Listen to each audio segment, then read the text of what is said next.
Now, in New York, some remarkable stories being told by people who got away from the World Trade Center area just before the buildings came toppling down. One of the stories from a Canadian, Tim O'Neill. You may recall the name. You'll certainly recall the face. Tim O'Neill is the chief economist at the Bank of Montreal, and he's been involved in many of our discussions on economic matters over the past little while. He was at a key meeting at the World Trade Center Marriot Hotel, which has since crashed to the ground along with those twin towers. But today he talked to our Alison Smith about what happened in those moments yesterday morning. Sitting in the ballroom of the World Trade Center Marriott Hotel, listening to a presentation on the future of financial services, when we felt the floor shake. Felt like a minor earthquake tremor, sort of thing I felt in Vancouver a few months ago. And then sort of a second shaking, and the chandeliers started to rattle overhead, and that was the point when everybody decided it was probably a good time to leave. Did you have any idea what had happened? Obviously, a lot of things go through your head. Is it an explosion in the subway station, because that was right next door? Was it a car bomb? Was it just whatever? And it wasn't until we got outside, which probably was only like 3 or 4 minutes, but seemed like a longer time than that, and you could get far enough away that you could look back and see that the tower had obviously suffered an explosion. At that point, we didn't know what it was. A few minutes later, someone said it was a plane that went into it. But even then, you know what rumors are like and how you can discount them. So at that point, we still weren't really sure what was going on. What happened next?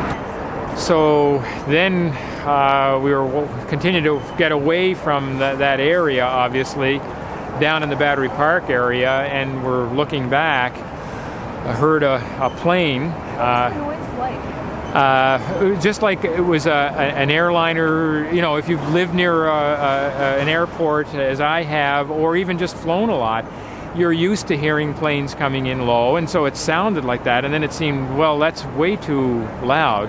And looked up, and there was the commercial airliner, and we saw it plow into the building, into the second tower. It still really hits in the gut. Does me. There is a surreal nature to it. It's like you're in a disaster movie, but it's not a movie. And it's beyond anything you would imagine. I mean, we hear about car bombs, and we hear about, you know, the car bombs in the World Trade Center parking lot, and the Oklahoma City bombings.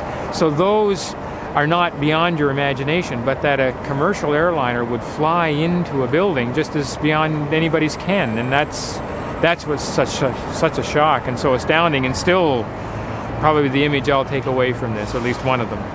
What was it like around you on the street? Before that happened, of course, people were moving away, but they weren't running, or there was no sense of panic. After it happened, of course, people began to move again and get as close to the water as they could.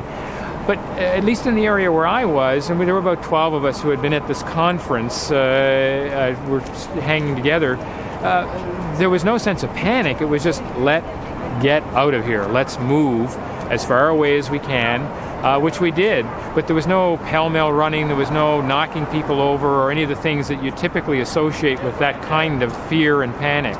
Were you frightened? Do you know, I'm trying to remember. I don't remember being frightened really for my life. I was frightened that, something else could happen, but didn't really believe that it would happen. I mean, didn't believe that the second thing that happened would happen, and didn't imagine that anything else would occur. So no, I wasn't in any way terrified or really, really frightened. It was just sort of, I was stunned, I think, more than anything else. I can't believe this is actually happening. How can it happen? Tell me about your phone call home. I tried over and over again. I had the cell phone and kept trying to get through. And of course, the systems were just totally jammed. Finally got through, and I thought I heard my wife's voice and said, "Look, I'm okay." and couldn't hear her. Or I thought we were breaking up, didn't know that she could hear me, and then the thing went out. And then a little while later, I called again and got through to my son, who was in our apartment, and talked to him. By that time, my wife knew that I was okay and had gone out to do something else, and so wasn't worried about it. I don't think she'd actually seen what had happened. And I talked to my son and talked to him for a few minutes, and then finally got a chance to talk to my wife about 2 hours later, about noon. Do you think this is going to give you any second thoughts about flying or tall buildings? The Bank of Montreal is a tall building. I don't think you can live life with those kinds of fears. Obviously, when I started hearing the fighter planes overhead later in the morning, the first couple of times I flinched because it reminded me of the sounds I'd heard earlier. But no, I mean, if I can get a flight home this afternoon, I'll take it. And I'm not going to be afraid to go into our building or any other tall building. You just can't live your life with those kinds of expectations that the worst is ever going to happen again. You just got to live it as if it won't. Alison Smith in her conversation with Tim O'Neill, the chief economist for the Bank of Montreal. He was there yesterday, just one of the remarkable stories of those who managed to get away before the rubble hit the ground.